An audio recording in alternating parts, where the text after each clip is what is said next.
press conference. Okay, we always go from Ayushi here. So good afternoon. This is Ayushi Agarwal from ANI. What is India's reaction to the recent protests and crackdown on civilians in Pakistan-occupied Jammu and Kashmir, including civilian casualties, arrest, restrictions on internet access, and the use of force against demonstrators? Thank you. Yeshi? This is Yeshi Seli from Business India. I have two questions. One is the Nepalese foreign minister recently returned from India, and he spoke about resolution of the Lipu Lake issue. So what kind of discussions were held? Will the Kailash Mansarovar Yatris be permitted to go through Lipu Lake like earlier? And my second question is on Bangladesh. There seems to be a tug-of-war on the border where they allege that some people have been pushed on their side saying they're Bangladeshis and they're pushing them back. So what's the situation there? Kavita? Sir मैं कविता जोशी हूँ Haribhoomi newspaper से। मेरा सवाल sir Oman coast के पास जो Palau flag vessel था उस पर अटैक हुआ है और मीडिया रिपोर्ट्स में ये भी कहा जा रहा है कि अमेरिका ने ये अटैक किया है, तो आप इसके बारे में अगर क्लैरिटी दे पाएँ कि मतलब यूएस नेवी की तरफ से ये अटैक हुआ है और जो 24 इंडियंस हैं उनकी क्या कंडीशन है अभी, वो मतलब कहाँ पर है, उनके बारे में अगर आप बता पाएँ। Thank you. Siddhant? Hi sir, Siddhant from Beyond. Connected question to Ayushi's question. There are social media reports blaming India for the unrest, saying that India has been supporting JAC, the Joint Action Committee. What is your stance? How does India look at it? Saurabh? Hi sir, I'm Saurabh from Reuters. Hi sir, I'm Saurabh from Reuters. I wanted to ask, it's been more than 100 days of this West Asia war. So can we get an update on the total number of Indian seafarers stranded in the Gulf of Persia, the total number of Indian ships, Indian flag vessels, and how soon do we expect now, like, for the ships to pass through the Strait of Hormuz? So let me come to these questions first. Ayushi's question and Siddhant questions are similar. So let me take that first. This is regarding the protest in Pakistan occupied Kashmir, as also other related issues. We continue to see in this context a pattern of fake news and videos emanating from Pakistan. It is a desperate attempt by Pakistan to cover up its own failings and deflect attention away from its human rights abuses. There are reports of police brutality, which you would have seen. There are several reports in Pakistan occupied Kashmir in which several people have been killed. There are several more who have been injured. We hope the international community will hold Pakistan accountable for its misdeeds and its abuses.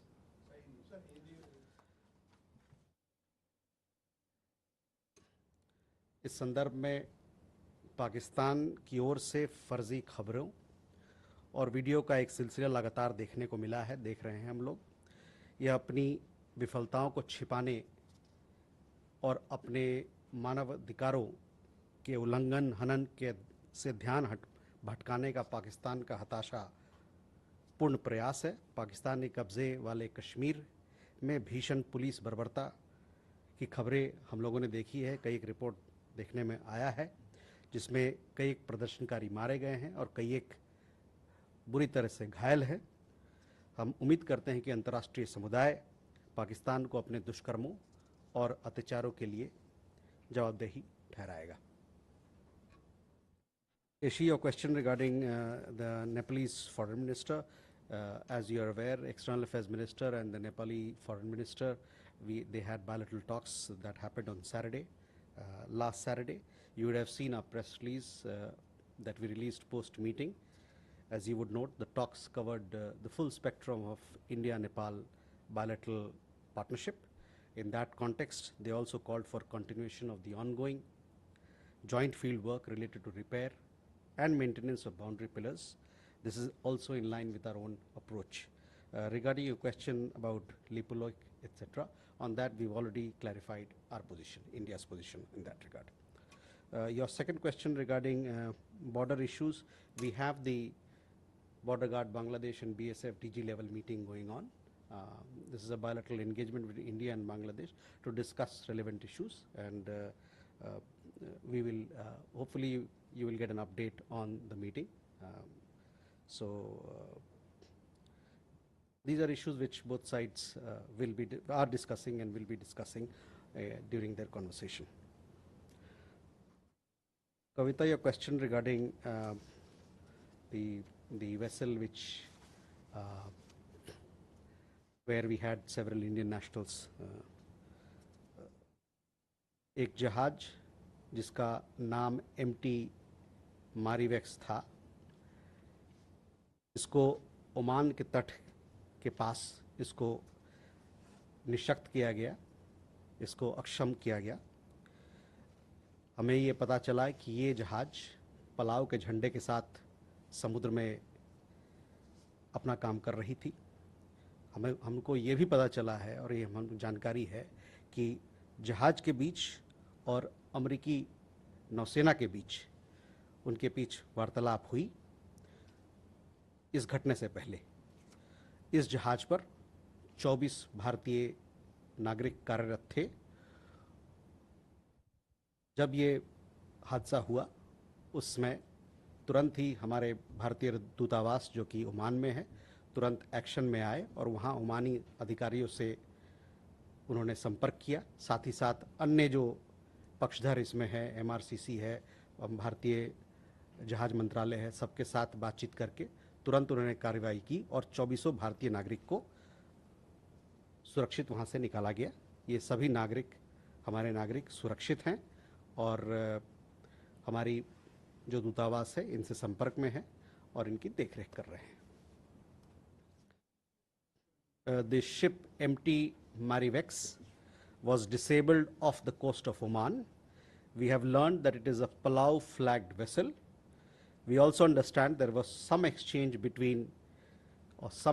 communication between the ship and the US Navy before the incident. There were 24 crew members on board the ship, all of them being Indian nationals. They all 24 have been rescued and they are safe. Our embassy for this purpose, for the evacuation and rescue purpose, they contacted the Omani authorities who swung into action. We were in touch with several other stakeholders, including Ministry of Shipping here and MRCC and other stakeholders. We thank and we are grateful to the Omani government for their excellent support in rescuing the crew and ensuring the safety. Our mission continues to be in touch with the seafarers.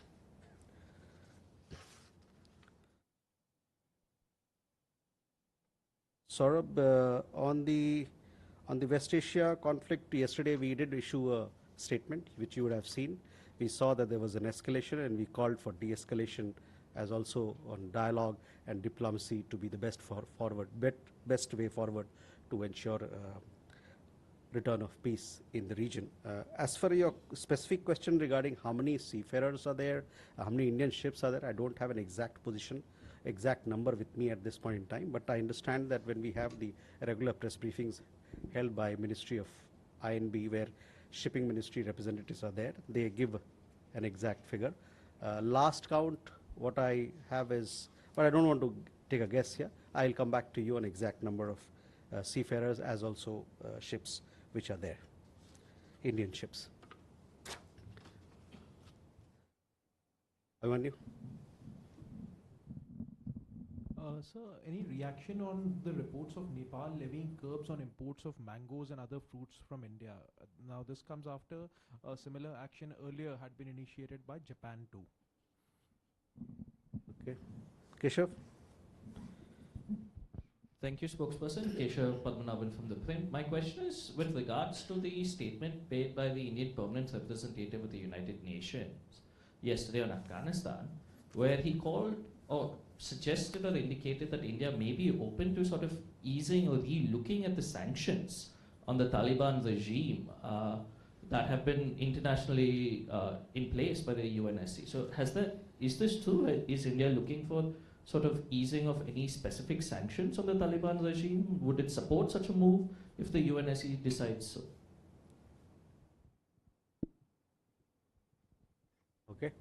Huma? So,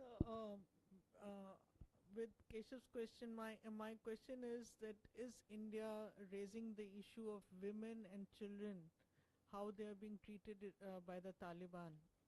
Has that been raised with them during any conversation? And my second question is, the president of Venezuela has just completed her visit to India, and now she has traveled over to Turkey. While she was here, she had a meeting with the US ambassador. How does India look at it?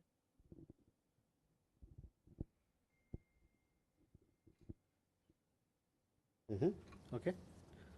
So let me come to first, Abhimanyu, to your question. Look, what you ask, these are very technical details about mangoes and fruits. I don't have an visibility on this particular issue, but I guess Commerce Ministry would be in a better position to respond to you. Let me see if I can pull out some clarification or some details on this particular matter for you. Keshav, on your question regarding Afghanistan, we had a meeting yesterday in New York where you see a permanent representative. He made a statement on the UNAMA briefing where we have reiterated that India and Afghanistan are contiguous neighbors and as civilizational states. Our ties have spanned centuries. We stand in favor of peace and stability so as to, in Afghanistan and in the region, so as to foster development and stability in the region. We, as you know, we also talked about our development cooperation, our long-standing friendship and development cooperation that we continue to do in Afghanistan on the side of food security, on the side of medicine, pharma support, on health, and many of our development cooperation programs, it cuts across gender, it benefits people across the board, including women and children. We've also provided scholarships, capacity building programs to people of Afghanistan, and these will continue. We've also, you would have seen, we have also made statements or reflected on some of the peace and security related issues that were highlighted in the report, as also in the briefing that was done. So our position on Afghanistan remains as contained in the statement by a PR. We want to foster peace and stability, and we want to continue to work for the people of Afghanistan, for their development and for their progress.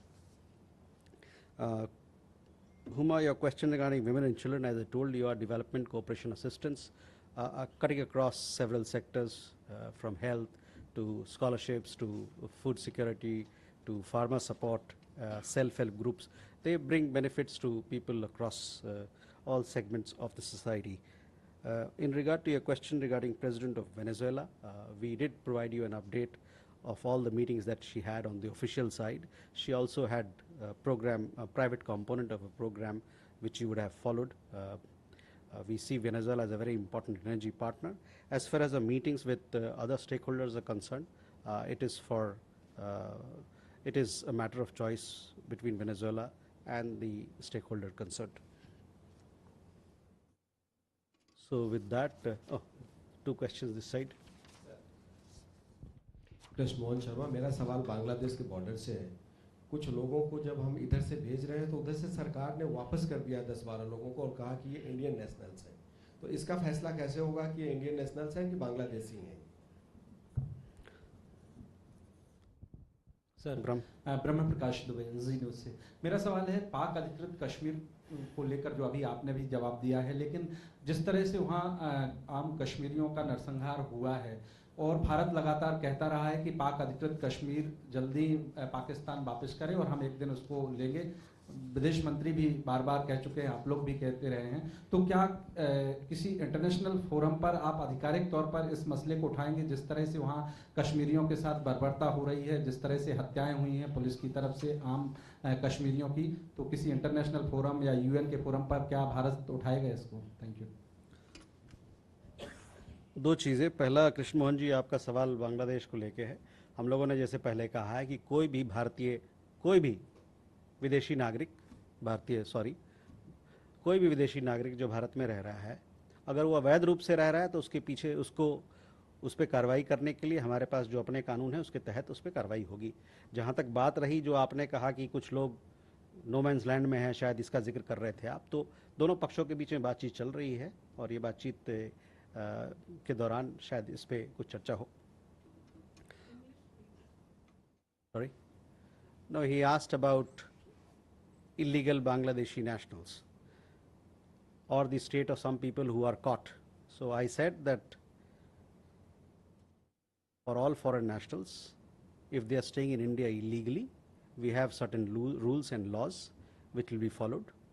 And as far as this particular issue is concerned, which Krishna Mohan flagged, presently talks are going on between Border Guard Bangladesh and between the BSF on Indian side, DG level talks, and they would be discussing all relevant issues. ब्रह्म, आपका सवाल था पाक अधिकृत कश्मीर को लेके। तो एक चीज़ मैं स्पष्ट करना देना चाहता हूँ कि पूरा जम्मू एंड कश्मीर भारत का अभिन्न अंग है, और जैसा कि मैंने कहा कि जो वहाँ बर्बरता हो रही है उसको अंतर्राष्ट्रीय समुदाय देख रहा है, और ये हमारी उम्मीद है कि अंतर्राष्ट्रीय समुदाय पाकिस्तान को अपने दुष्कर्मों और अपने अत्याचारों के लिए उसको जवाबदेही ठहराएगा। So with that, ladies and gentlemen, we come to the close of this press briefing. Thank you.